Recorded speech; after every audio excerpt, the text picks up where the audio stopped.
Sunset Boulevard began as a dirt path in the 1800s. Some 20 years earlier, a small band of tenacious settlers established a rudimentary community they dubbed El Pueblo de Los Angeles. Sunset led to their cow pasture. As the population of El Pueblo flourished and homesteaders pushed west into what would become Echo Park, the path grew. In 1888, Sunset Boulevard got its first official mention in government documents, but it wasn't for another nearly 40 years, in 1926, that Sunset finally made its way all the way to the ocean. Today, Sunset is the second largest street in Los Angeles. The famous boulevard takes you from downtown to the Pacific Ocean, 22 miles from start to finish.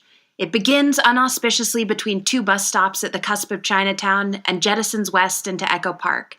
It passes through 13 neighborhoods in all, until it ends, ever so coolly, at the tiptoes of the ocean. For this episode of the Monday Project, we are walking from one end of Sunset Boulevard to the other. Sights and history, past and present, the Monday Project brings you Sunset Boulevard.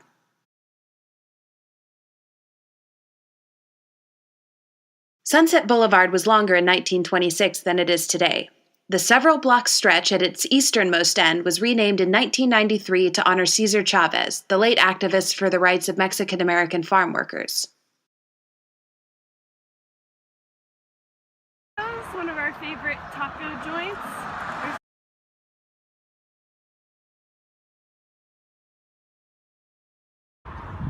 Wacko soap shop.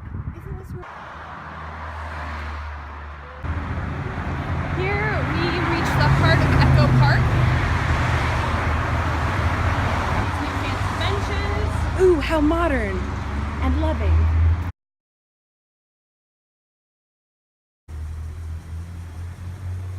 It's okay to be sad. What? Check out this all Ooh, smart. I was Just kidding. Love you guys. Stories, Books, and Cafe.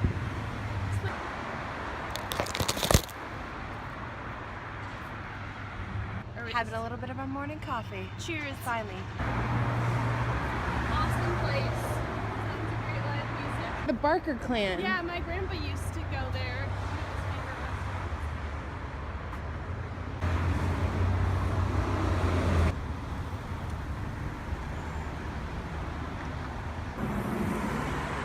We're walking Sunset Boulevard. This is that weird strip of Sunset in Silver Lake that is open road.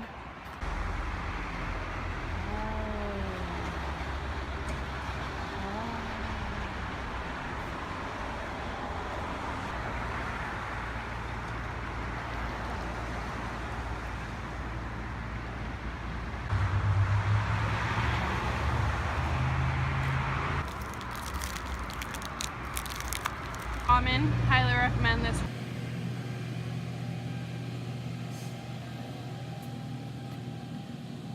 This is an image of Schwab's Pharmacy, which we'll tell you about more when we actually get there, but it has an amazing history.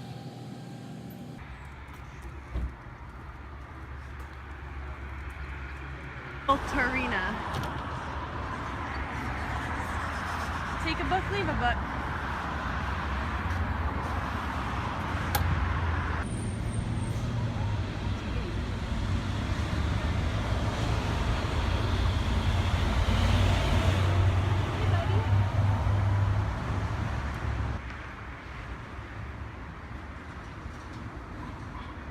Forage Cafe. Forage. One of our favorite eateries. Recent tragedy, the closing of the Cosba Cafe.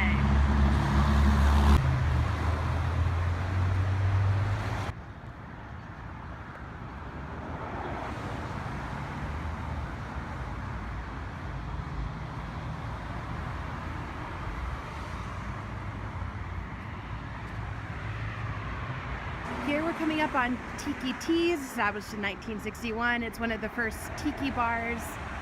Vista Theater is at the crossroads of Sunset and Hollywood Boulevard. In 1922, the discovery of King Tut's tomb sparked a wave of Egyptian-inspired architecture. The theater, then known as the Loubard Playhouse, was already under construction at the time and had been designed to reflect the Spanish architecture of the area. It was already too late to change the exterior, but the plans for the interior were quickly changed to an Egyptian theme, hence the theater's quirky combination of Spanish and Egyptian style.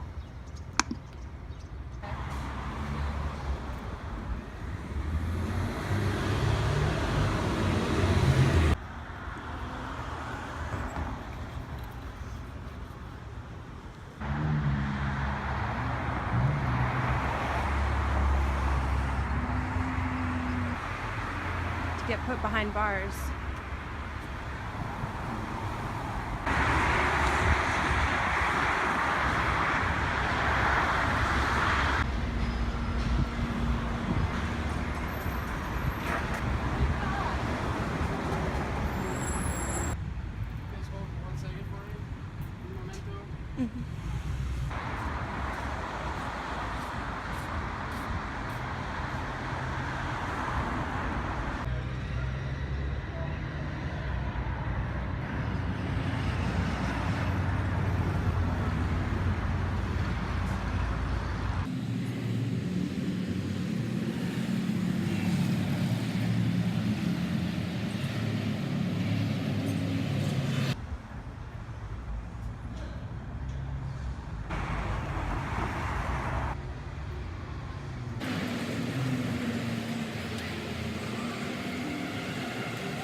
This Chase Bank at the intersection of Sunset and Vine is the site where parts of Hollywood's first full-length motion picture, The Squaw Man, was filmed in 1913.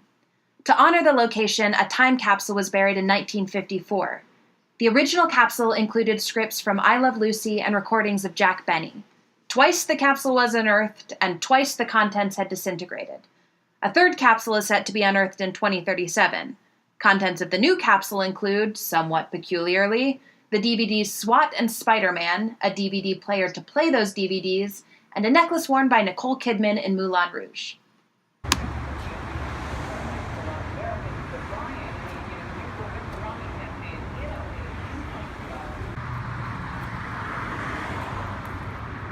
Crossroads of the World started as the world's first outdoor shopping mall. Later turned into a business park. Appears to be the old LA Weekly building. Hollywood High School, established in 1903.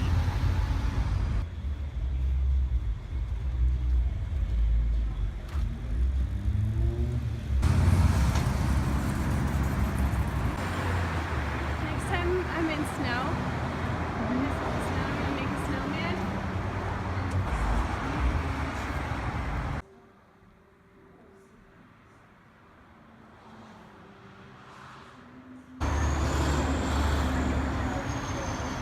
Hiking. Lovely, charming bar. Samuel French for all of your script needs. King Day of the Riddle. Or every day of the riddle.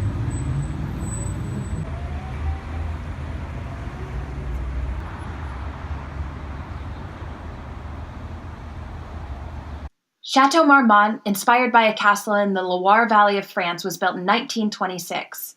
Guests and residents of the chateau have included Greta Garbo, Laurence Olivier, Sophia Loren, Marilyn Monroe, Pink Floyd, Edith Piaf, Grace Kelly, Sidney Poitier, Anthony Bourdain, and Robert Pattinson.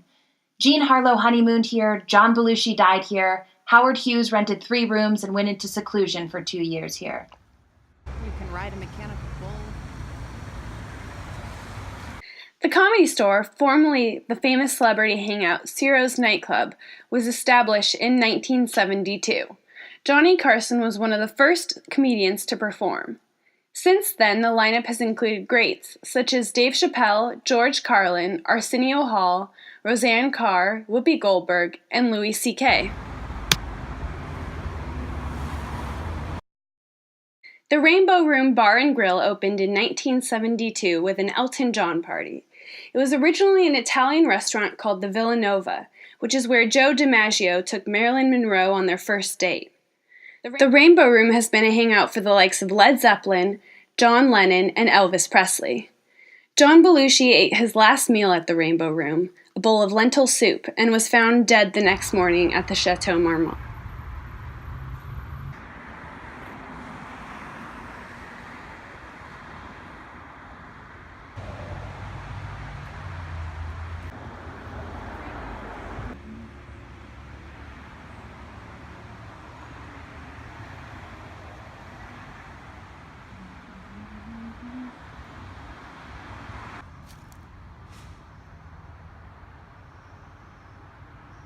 The Beverly Hills Hotel opened its doors in 1912 and has since been the setting for all manner of stories. John Lennon and Yoko Ono hid out in a bungalow for a week. Howard Hughes, when not at the chateau, lived at the hotel on and off for 30 years. Staff members delivered his roast beef sandwiches by leaving them in the crook of a tree outside his bungalow. Sidney Poitier danced barefoot in the lobby after making history as the first African American to win the Oscar for Best Actor. Spencer Tracy and Katharine Hepburn carried out their affair at the hotel. And right down the center here, when they were first constructing this stretch of Sunset Boulevard, the railroad, Pacific Coast Railroad, I think, or Pacific Railway, bought the throughway rights to the land, but they ended up scrapping the project. And so the woman who owned the Beverly Hills Hotel decided to make this a bridle path where Beverly Hills residents could parade their horses on Sundays. This stretch, and damn, Beverly Hills giving us the fancy ass bus stop. I think this is genuinely the fanciest bus stop I've seen in Los Angeles.